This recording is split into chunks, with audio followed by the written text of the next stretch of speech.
সুপ্রিয় দর্শক শ্রোতা, সবাইকে শুভেচ্ছা ও অভিনন্দন। ভিওডি বাংলায় আলাপ আলোচনা ও গানে গানে সংস্কৃতির বিভিন্ন দিক নিয়ে আজকের অনুষ্ঠান সংস্কৃতির ভাবনা। অনুষ্ঠান উপস্থাপনায় আমি মিজানুর রহমান। সংস্কৃতি মানুষের জীবন, আত্মপরিচয়, ইতিহাস, ঐতিহ্য, সাহিত্য, মূল্যবোধ, বিশ্বাসের সমষ্টি। আবহমান বাংলা আমাদের আত্মপরিচয়ও বটে। সংস্কৃতির বিভিন্ন দিক নিয়ে আজকের অনুষ্ঠান সংস্কৃতির ভাবনা। আমাদের এই আবহমান বাংলার সংস্কৃতিতে গারো, পাহাড়ি, সমতল, জাতি, উপজাতি, ধর্ম, বর্ণ নির্বিশেষে সংমিশ্রণ। আমাদের এক পরিচয়, আমরা বাংলাদেশি। সংস্কৃতি ভাবনা অনুষ্ঠানে আজকে আমাদের অতিথি জাতীয় চলচ্চিত্র পুরস্কার প্রাপ্ত এবং 21শে পদক প্রাপ্ত বিশিষ্ট সাংস্কৃতিক ব্যক্তিত্ব গীতিকার মনিরুজ্জামান মনির সাহেব। আমরা আজকে কথা বলবো মনিরুজ্জামান মনির সাহেবের সাথে। আপনি কেমন আছেন? আছি, ভালো আছি। অনুষ্ঠান সংস্কৃতির ভাবনা, তাই সংস্কৃতি শুরু থেকে এবং সংস্কৃতি কর্মকাণ্ডে আপনি কিভাবে জড়িত তা নিয়ে যদি ভিওডি বাংলা দর্শক শ্রোতাদের কিছু বলেন। আমি মূলত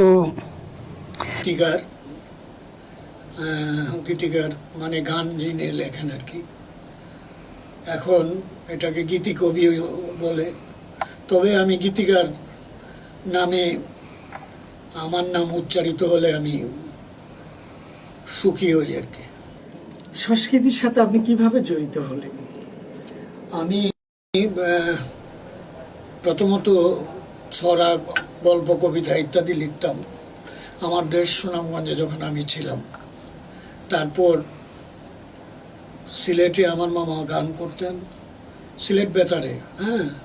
তো সেই মামার প্রয়োজনে আমি দুইটা গান লিখি, সেটা সিলেট বেতারে প্রচারিত হয়। তখন সিলেট বেতারের প্রডিউসার বলেন যে আমাকে 25টা গান দিতে এবং আমাকে তালিকাভুক্ত করতে। আমি যথারীতি 25টি গান দিই এবং তারা আমাকে গীতিকার হিসাবে তালিকাভুক্ত করে। আমি ওইখানে থেকে বুঝতে পারলাম যে আমি যদি কেন্দ্রে না আসি, মফস্বলে থাকি, তাহলে আমার গান লেখা প্রস্ফুটিত হবে না। সেই ভাবনায় আমি 3-4 বছর পরে ঢাকায় চলে আসি। ঢাকায় আমি রবীন্দ্রসঙ্গীত শিল্পী দুদুলা আমাদের বাসায় ছিলাম, তার পরম আশ্রয়ই বলা যায় ছিলাম। আমি মূলত গান লেখার জন্যই ঢাকায় আসি এবং লেখাপড়া করার জন্য তেজগাঁও কলেজে ভর্তি হই। তো আমার পরিবারে লেখাপড়াটা প্রায় সবাই গ্র্যাজুয়েট। তো আমার ভাবনায় আসলো আমি গান লিখি, কিন্তু এর মধ্যে যদি গ্র্যাজুয়েশনটা নিতে পারি তাহলে ভালো হয়, পারিবারিক ঐতিহ্যটা বজায় থাকে। আমি সেই হিসাবে তেজগাঁও কলেজে, ফার্মগেট তেজগাঁও কলেজে ভর্তি হই। তারপর ওইখানে শাহবাগ রেডিও স্টেশনে আসলাম। এখন রেডিও আগারগাঁও চলে গেছে। এখন আর ওই শিল্পীদের মেলা, সুরকারের মেলা, গীতিকারের মেলা ওখানে হয় না, অনেক দূরে। মানুষ কোনো প্রোগ্রাম না থাকলে ওইখানে যায় না, এমনকি আমিও যাই না।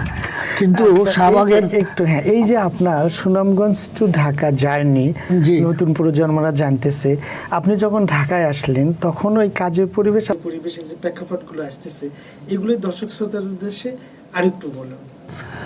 না, এখন তো এটা বিরাট গ্যাপ হয়ে গেছে। তখন স্কুলে গান হতো, তারপরে আসলো ক্যাসেট, তারপরে আসলো সিডি, এখন আসলো ইউটিউব। এখন তো আমি গান লিখে দিয়ে দিই সুরকারকে, মোবাইলে সুরকার আবার রেডিওতে দিয়ে দেয় বা টিভিতে দিয়ে দেয়, ওইখানের সিঙ্গারকে দিয়ে দেয়। তারপরে মানে কারোর সাথে কারোর দেখা হচ্ছে না। বর্তমান আপনি যখন শুরু করতে যাচ্ছিলেন তখন কিভাবে? তখন প্রকৃত গান রচনা তখন ওই রকম হয়েছিল। আমি সুরকারের বাসায় যেতাম, সুরকার ওইখানে প্রডিউসার আসতেন, পরিচালক আসতেন। তো ওইখানে আমি বিশেষত আলাউদ্দিন আলী এবং আলম খানের সাথে গান করেছি বেশি। হ্যাঁ, সব সুরকারের সাথেই করেছি, কিন্তু এই দুইজনেই বেশি গান করেছি। তো ওইখানে হারমোনিয়াম নিয়ে উনি বসতেন সুরকাররা, তারপরে আমাকে সুর শোনাতেন, আমি সেই সুরের উপর কথা বসাতাম। এবং আমার যা মনে হয় ওইটাই ছিল প্রকৃত গান নির্মাণের সময়, যার জন্য আমরা বলতে পারি 90-র যে গানগুলা রেডিওতে, টিভিতে, চলচ্চিত্র হয়েছে, সেই গানগুলাই এখন চলতেছে। হ্যাঁ, যেহেতু গান সৃষ্টির একটা নিয়ম ছিল, কারিগরি দিক ছিল, এখন তো ওই রকম নাই। মানুষের আমি কি লিখলাম, সুরকার আমাকে পেল না। এখন কি বললেন যে সুরকারের ওখানে যে বসতাম তখন লিখতাম, তাহলে এখন কিভাবে? এখন ওই তো বললাম না, এখন আমি গান লিখে মোবাইলে দিয়ে দেই, তারপর সুরকার এটা সিঙ্গারকে দেয়, সিঙ্গার তারপরে রেকর্ডিং হয়। আসলে কারোর সাথে কারো দেখা হয় না।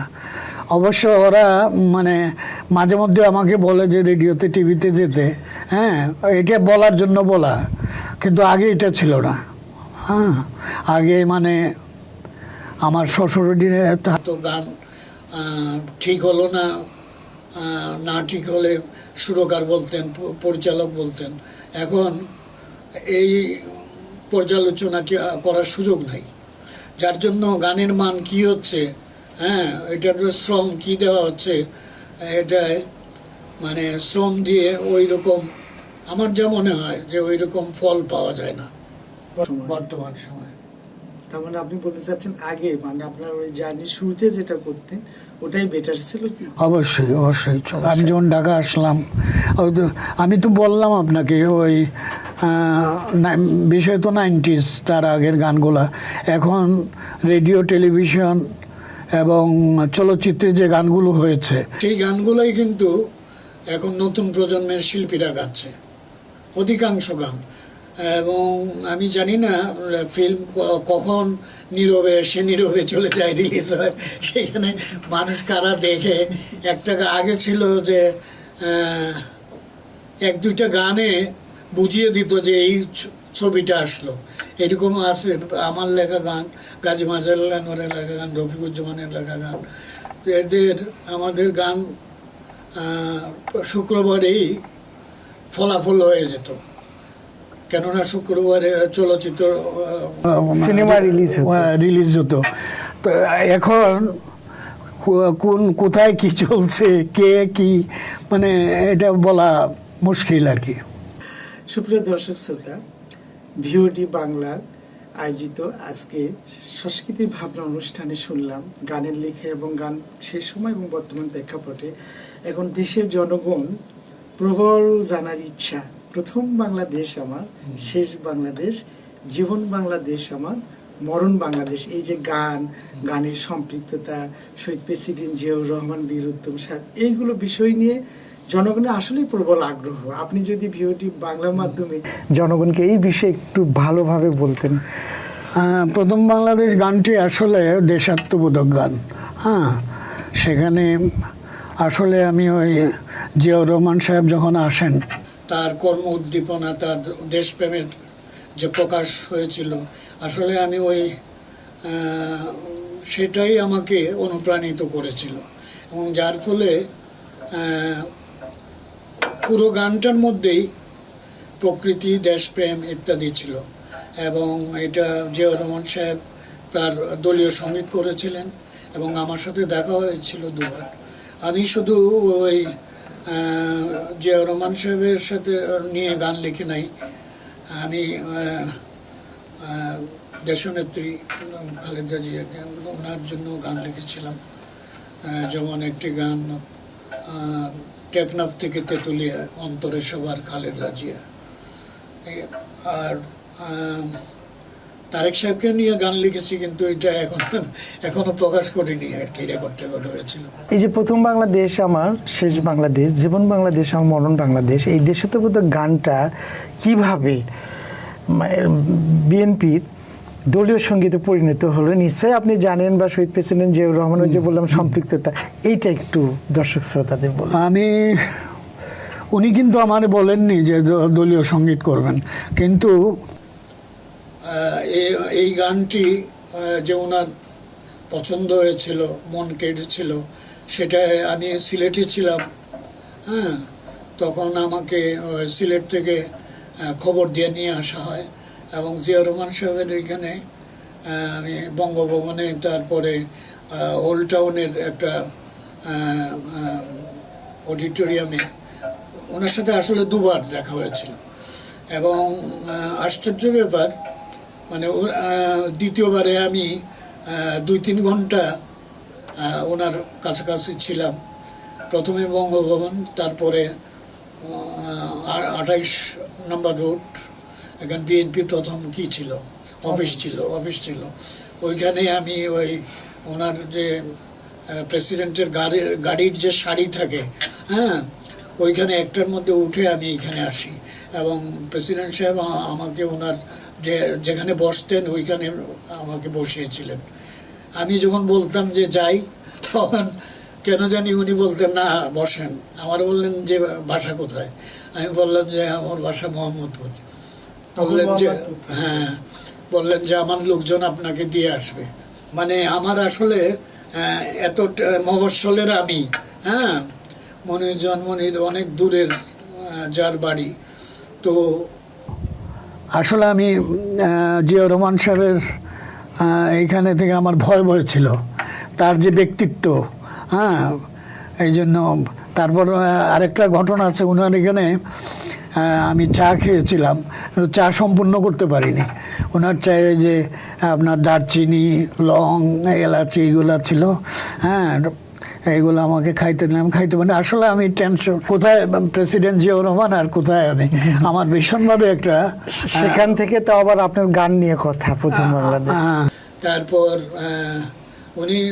উনি আমাকে শিল্পকলা একাডেমিতে চাকরি দিয়েছিলেন এবং বলেছিলেন যে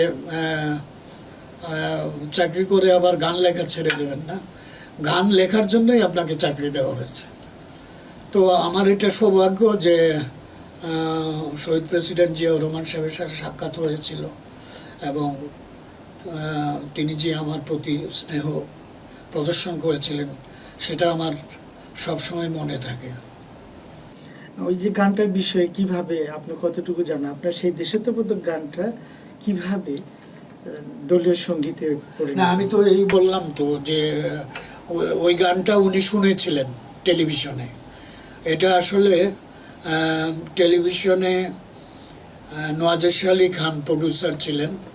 এটা বর্ণালী অনুষ্ঠান একটা হতো, শাহনাজ রহমতুল্লাহর একটা অনুষ্ঠান হয়েছিল বর্ণালী, এবং সেই বর্ণালী অনুষ্ঠানে দেশের গান ছিল প্রথম বাংলাদেশ আমার শেষ বাংলাদেশ। শাহনাজ রহমতুল্লাহ আরও অন্য বাংলা গান, হিন্দি গান, উর্দু গান গেয়েছিলেন, একক অনুষ্ঠান ছিল। তো সেই গান আমি সুরকার ছিলেন আলাউদ্দিন আলী। আমরা কিন্তু ওইটা মনে করিনি যে জিয়াউর রহমান সাহেব শুনবেন বা তার এইভাবে তাকে স্পর্শ করবে, আমরা বুঝিনি। তো আসলে টেলিভিশনে প্রচারিত হওয়ার পরই ওনার নজরে আসে এই গান এবং পরবর্তী পর্যায়ে আমার ডেকে পাঠান।